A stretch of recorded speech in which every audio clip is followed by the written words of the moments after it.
SC ST OBC की सत्ता कब आएगी? यह सवाल सीधे सीधे राजनीतिक भविष्यवाणी से जुड़ा हुआ है।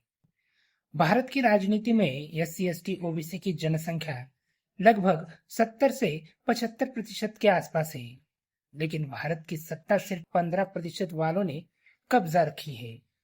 लेकिन सत्ता सिर्फ जनसंख्या से नहीं मिलती, बल्कि इनमें से कई वजहों से तय होती है।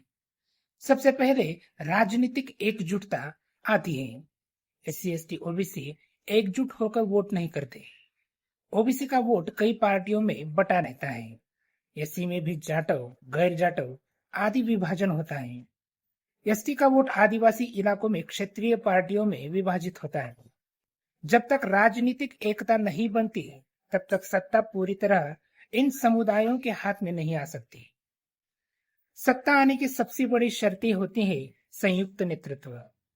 अगर एससी एसटी ओबीसी मिलकर एक साझा नेतृत्व चुनते हैं, जैसे काशीराम जी ने बहुजन राजनीति में प्रयास किया था, तब सत्ता का मार्ग आसान होता है। मजबूत राजनीतिक पार्टी या गठबंधन जब तक इन समुदायों का एक बड़ा राजनीतिक मंच नहीं बनता, सत्ता बिखरे हुए वोटों के कारण दूर रहती है। सामाजिक विभाजनों का कम होना, OBC versus SC, SC versus ST या एक दूसरे की उपजातियों के बीच मनमुटाव कम होना जरूरी है। क्या यह भविष्य में ऐसा संभव हो सकता है? हाँ, पूरी तरह संभव है। लेकिन कब?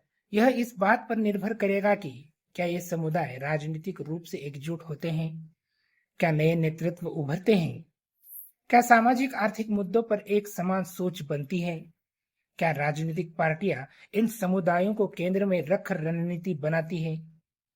राजनीति में कुछ भी स्थायी नहीं होता, परिस्थितियां बदलती है और शक्ति संतुलन भी। सरल भाषा में एससी एसटी ओबीसी की सत्ता तब आएगी जब ये समुदाय एकजुट होंगे और अपना सामूहिक राजनीतिक नेतृत्व तैयार करेंगे।